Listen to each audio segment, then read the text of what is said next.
320장입니다.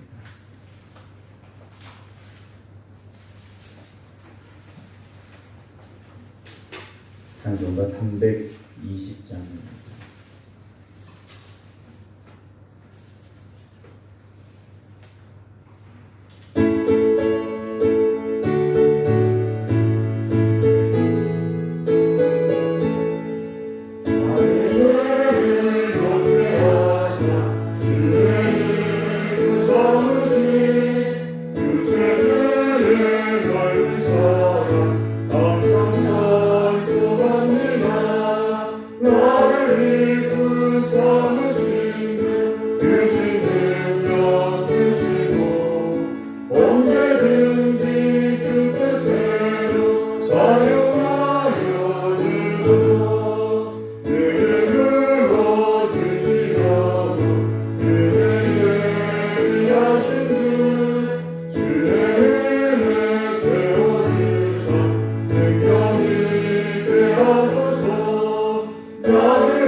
하나님께서 우리 주시는 말씀 고린도전서 10장 14절부터 22절 말씀입니다.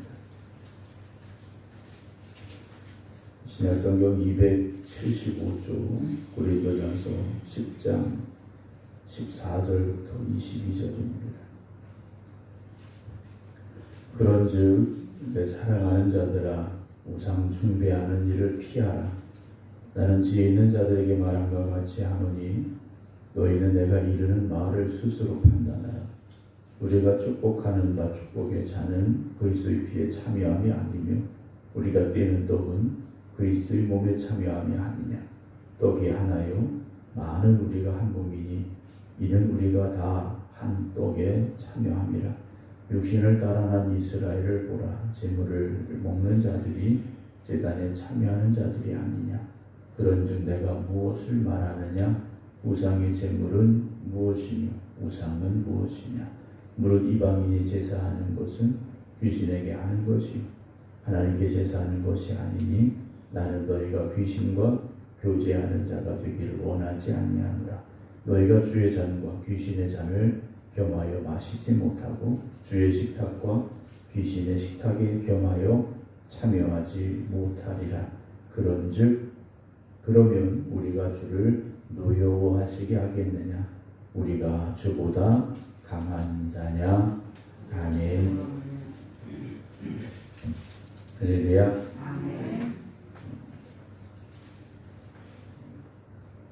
오늘 인공위성을 싣고 출발하는 나로인가요?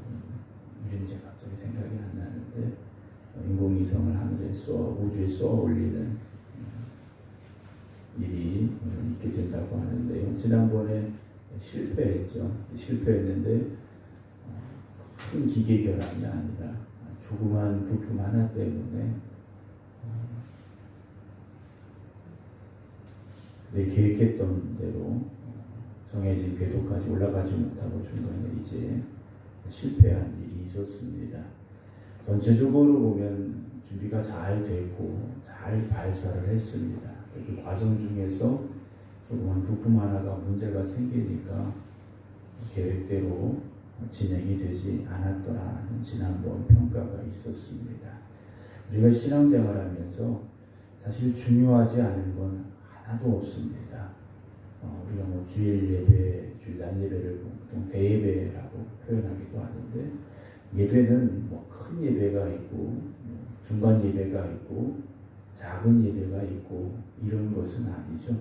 우리가 또 교회도 큰 교회, 작은 교회 이렇게 표현하기도 합니다. 그래서 대형교회, 중형교회, 소형교회 성도들의 숫자를 가지고 그렇게 구분을 하기도 합니다만, 하나님 앞에서는 모든 예배가 중요한 예배죠. 중요하지 않은 예배는 하나도 없습니다. 모든 교회가 하나님 앞에서 소중한 교회죠. 또 우리 자신도 마찬가지입니다. 우리 모두가 다 하나님 앞에서 소중한 사람들입니다. 하나님께서 우리를 천하보다 귀하게 여기신다고 하셨어요. 그런데 누구는 천하보다 귀하고 누구는 좀 덜 귀하고 누구는 아예 의미 없느냐? 그렇지 않다라는 거죠. 우리 모두가 다 하나님 앞에 소중한 사람들입니다. 그런 우리를 택하여 부르셨고 하나님께서 나와 같이 있자라고 우리를 불러주셨다라는 사실이죠. 오늘 14절에 바울은 이렇게 말씀을 시작합니다. 그런즉 내 사랑하는 자들아 라고 시작하죠.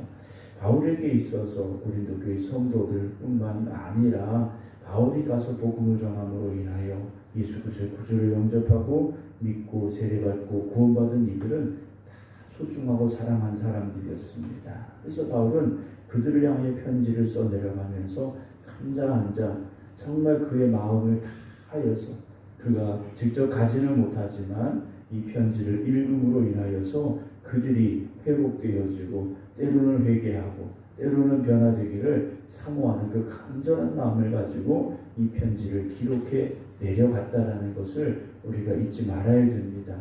그리고 이 말씀을 우리에게 하나님께서 주신 이유도 마찬가지라는 거죠. 이들에게 말합니다. 우상 숭배하는 일을 피하라 그랬죠. 지금 이 문제의 시작이 어디에서부터 된 겁니까?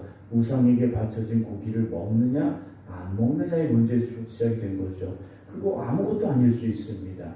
그냥 나는 믿음이 강해서 이런 거 아무것도 아니야 먹을 수도 있어요. 또 모르고 먹을 수도 있고 여러 가지 상황들이 있을 수 있겠죠. 근데 바울은 그 고기 먹는 문제를 통하여서 지금 우상 숭배라는 문제를 고린도 교회에게 말해 나가기를 시작하고 있다는 겁니다.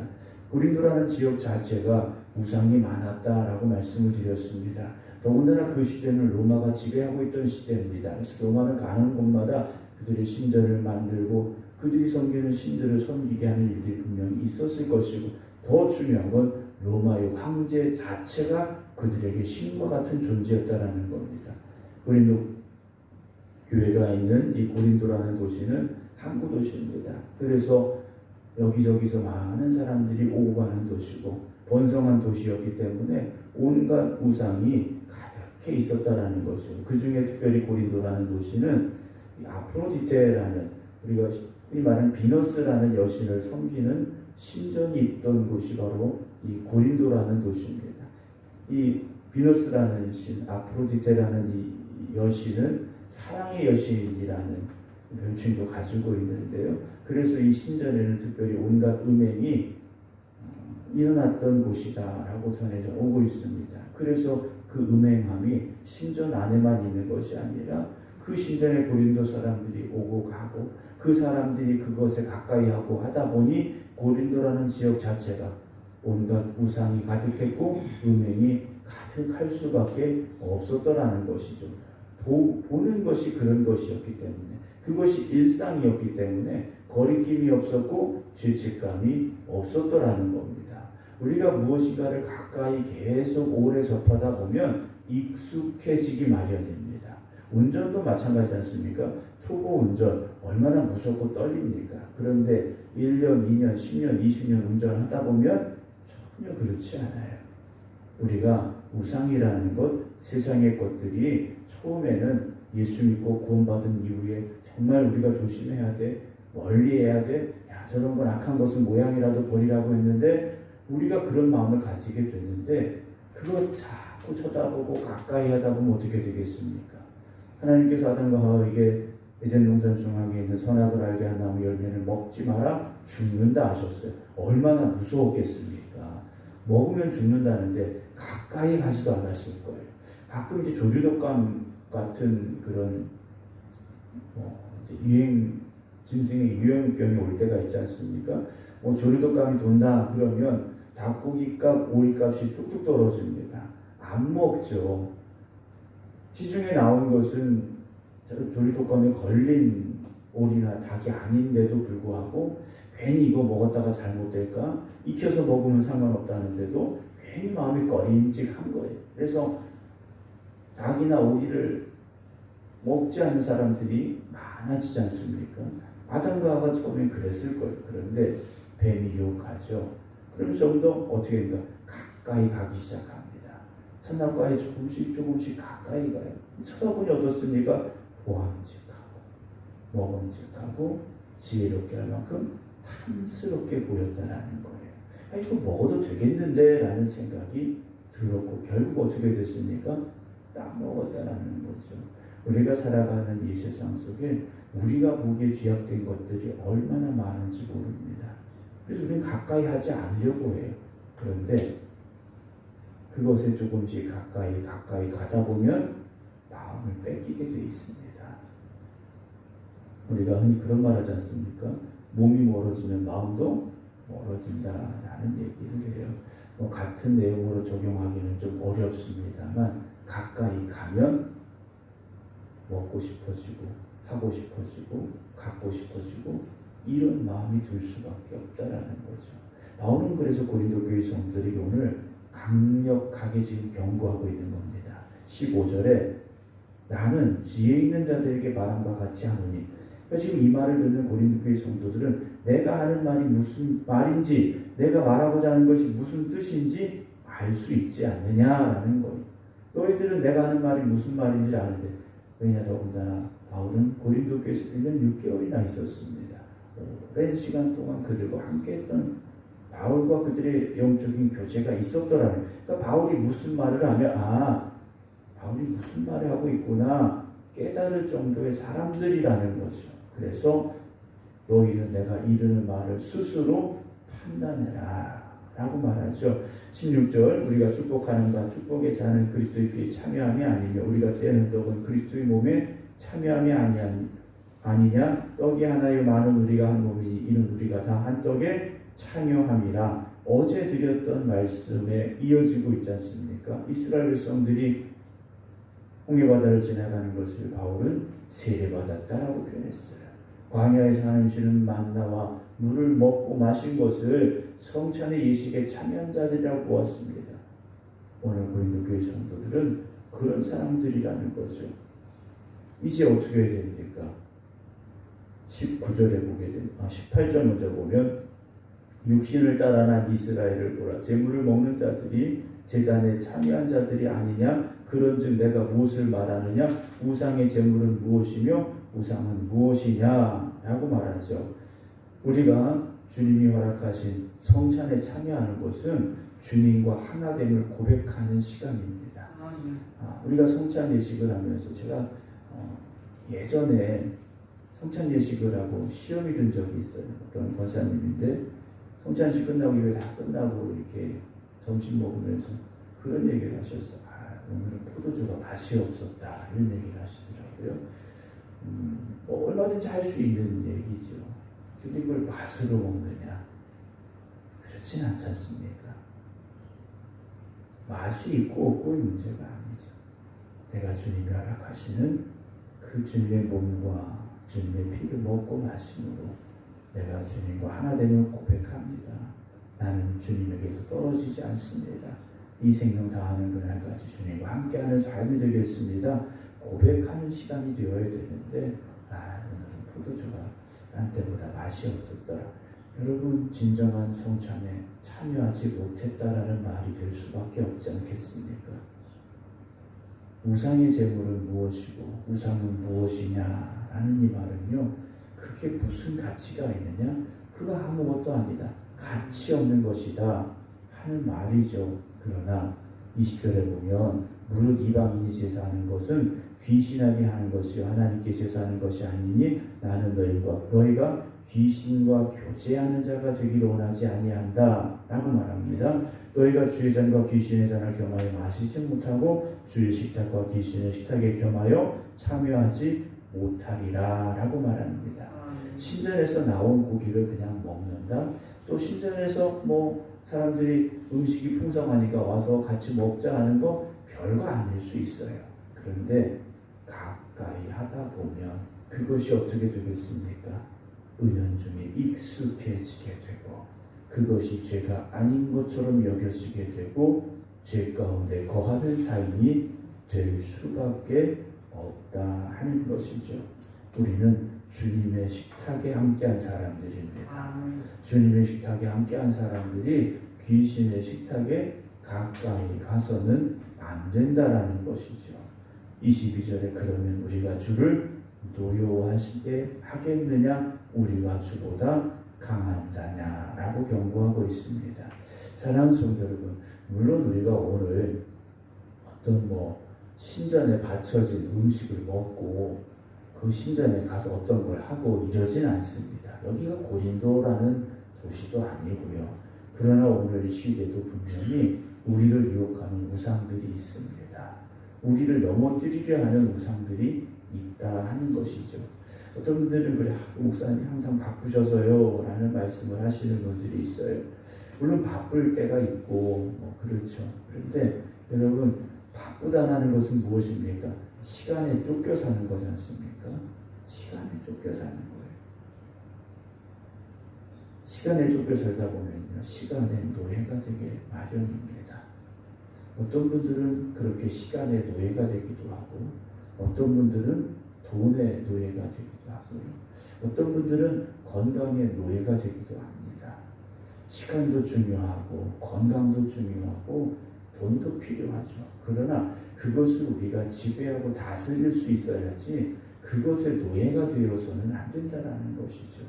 신앙생활을 함에 있어서 어떤 분들이 그런 말씀을 하셔요. 목사님 저도 열심히 하고 싶은데 시간이 없어서요. 목사님 저도 열심히 하고 싶은데 몸이 안 따라줘서요. 목사님 저도 열심히 하고 싶은데 돈이 없어서요. 이런 말씀을 하실 때가 있어요. 우리가 신앙생활 물론 건강해야 되죠. 시간적으로도 시간 낼 수 있어야 되고, 또 어떤 면에서는 물질로 우리가 헌금을 해야 될 때도 있을지 몰라요. 그러나 그것에 걸림돌이 된다면 우리는 그것의 노예가 된 사람들이에요. 주님께서 우리에게 시간도 주셨고 건강도 주셨고 물질도 주셨다면 나에게 주어진 그 시간을 통해서 하나님의 영광을 위해 잘 사용할 수 있는 사람이 믿음의 사람들이죠. 그런데 그렇지 않으면 노예가 될 수밖에 없는 겁니다. 그래서 여러분, 앞으로라도 혹시 그런 말씀을 하지 마세요. 목사님 바쁘셔서, 목사님 피곤하셔서, 이런 말씀은 안 하시면 좋겠어요. 바쁠 때도 있고 피곤할 때도 있지만 목사가 해야 될 게 무엇이겠습니까? 성도들 위해서 기도하고 같이 예배드리고 교회를 위해서 충성하는 거, 그런 거 아니겠습니까? 혹시나 앞으로 그런 말이 불쑥 나오려는 생각이 들면 내가 이 말을 하면 안 되는구나 라는 생각을 좀 하셨으면 좋겠어요. 그래서 앞으로는 저한테 목사님 바쁘셔서, 목사님 시간이 없으셔서, 목사님 피곤하셔서 이런 말씀 하지 마시고요. 목사님 기도해 주세요. 목사님 오셔서 예배 드려 주세요. 목사님 같이 일해 주세요. 이런 말씀을 하시면 좋겠어요. 왜냐, 우리는 우리의 몸과 마음과 정성을 다해서 주를 위하여 충성해야 될 사람들입니다. 언제까지 됩니까? 죽기까지 해야 될 사람들이에요. 조금 피곤하다고, 조금 바쁘다고, 조금 돈이 없다고 우리가 주님의 일에 게을리해서는 안 되고, 주님 앞에 헌신하는 일을 게을리해서도 안 되고, 주님 앞에 가까이 가는 일을 멀리해서도 안 됩니다. 왜냐? 악한 마귀가요, 시간이라는 것을 통해서, 때로는 건강이라는 것을 통해서, 때로는 물질이라는 것을 통해서도요, 우리를 넘어뜨릴 수 있기 때문이라는 것이죠. 그래서 모든 것의 주인 되신 하나님 앞에 하나님이 주신 것이니 내가 하나님의 영광을 위해서 주님의 몸된 교회를 위해서 헌신하고 충성하겠습니다. 나는 주님에게서 멀어지지 않겠습니다. 날마다 고백하며 살아갈 수 있는 저와 여러분들이 되기를 주님의 이름으로 축원합니다. 기도하겠습니다. 주님이 기뻐하시는 삶을 살아가야 될 우리들이 주님이 기뻐하시는 일이 아니라 내가 만족하는 일, 내가 기뻐하는 일, 내가 원하는 일에 더욱 집중할 때가 있습니다. 오늘도 이 새벽 우리의 육신은 좀 더 자자, 좀 더 눕자 하지만 우리가 하나님 앞에 나아가는 것이, 하나님 앞에 찬송하고 기도하는 것이, 하나님 앞에 말씀 듣는 것이 하나님의 기쁨임을 고백하기에, 그것이 우리가 영적으로 살아나는 일임을 깨닫기에 주님 앞에 나왔고 각 가정에서 믿음의 제단을 쌓고 있습니다. 오늘 우리의 이 믿음의 결단이 연약해지지 않게 하여 주시옵소서. 악한 마귀가 세상이 우리를 유혹하고 넘어뜨리려 한다 할지라도 주님께서 나를 택하시고 부르셔서 하나님 자녀 삼아 주셨으니 주를 위하여 충성하며 살겠습니다. 주님의 기쁨이 되는 삶을 지켜가겠습니다. 고백하며 헌신할 수 있는 저희들 되게 하여 주시옵소서. 행여나 우리의 신앙을 넘어뜨리려 하는 악한 마귀의 유혹이 있다면, 아무것도 아닌 것처럼 우리에게 다가오는 죄악된 것들이 있다면 우리가 깨어있게 하여 주시어서 모든 유혹과 시험을 물리치게 하여 주시옵시고 주님 기뻐하시는 길로만 나아갈 수 있는 저희들이 되게 하여 주시옵소서. 어리석음에 빠지지 않게 하여 주시옵소서. 영적인 깨달음이 있게 하시고 영적인 지혜가 있게 하시고 영적인 분별력이 있게 하여 주시옵소서. 그래서 오늘도 주님의 말씀을 듣는 모든 성도들이 주님이 기뻐하시는 길로만 걸어가게 하여 주시어서 날마다 주님의 영광을 위해 힘써 살아가는 저희들 되게 하여 주시옵시사. 주님께서 이끄시는 생명의 길로 나아가는 저희들 되게 하여 주시옵소서. 이제는 우리 주 예수 그리스도의 은혜와 아버지 하나님의 극진하신 사랑하심과 성령님의 감동 감화 교통하시며 역사하심이 오늘도 주님 앞에 충성된 믿음으로 이 하루를 살아가겠습니다. 고백하며 기도드리는 모든 성도들 위해 이제부터 영원토록 함께 하시기를 간절히 축원하옵나이다. 아멘.